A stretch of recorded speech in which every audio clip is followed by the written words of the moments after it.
Mumbai. At 220 with Mumbai now, 240 goes to Delhi. IPL ক্রিকেটের বিশ্ব মঞ্চ, যেখানে খেলা হয় ট্যালেন্ট আর টাকার প্রতিযোগিতা। কিন্তু প্রশ্ন হলো, আসলে কি এটি ক্রিকেট নাকি শুধু টাকার খেলা? 2008 সালে আইপিএল এর শুরু, যা ক্রিকেট বিশ্বে এক নতুন যুগের সূচনা করলো।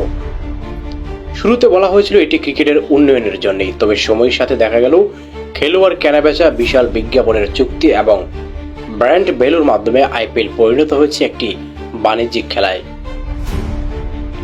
এখন আইপিএল এ শুধু ভালো খেলোয়াড়ই নয়, বড় বড় তারকারা শত কোটি টাকার চুক্তিতে মাঠে নামেন। খেলোয়াড়দের জন্য প্রতি মরশুমে বিশাল অঙ্কের টাকা খরচ করা হয়। একটি দল গঠনের লাখো ডলারের বাজেট প্রায় প্রতিটি ফ্র্যাঞ্চাইজি ভোগ করে। আইপিএল আয়ের বড় অংশ আসে স্পন্সরশিপ, টিভি সম্প্রচার সত্ত্ব এবং টিকিট বিক্রি থেকে। আইপিএল শুধু একটি খেলা নয়, এটি একটি বিনোদনের মঞ্চ, যেখানে বড় বড় ব্র্যান্ডরা কোটি কোটি টাকা বিনিয়োগ করে। ব্র্যান্ড অ্যাম্বাসেডর থেকে শুরু করে জার্সি স্পন্সরশিপ, সবই এখানে টাকার খেলা। আইপিএল তার ভক্তদের আনন্দ দিলেও অনেকেই বলেন যে এটি আসল ক্রিকেট থেকে অনেকটাই দূরে।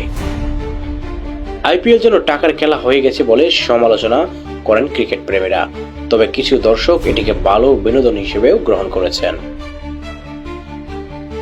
টাকা, গ্ল্যামার আর জনপ্রিয়তার মধ্যে আইপিএল আরো বড় হচ্ছে, কিন্তু প্রশ্ন থেকে যায়, এই প্রতিযোগিতা কি শুধু বড় বড় কোম্পানির লাভজনক ব্যবসায়িক মডেল হয়ে যাচ্ছে, নাকি আসলে ক্রিকেটের উন্নতি করছে?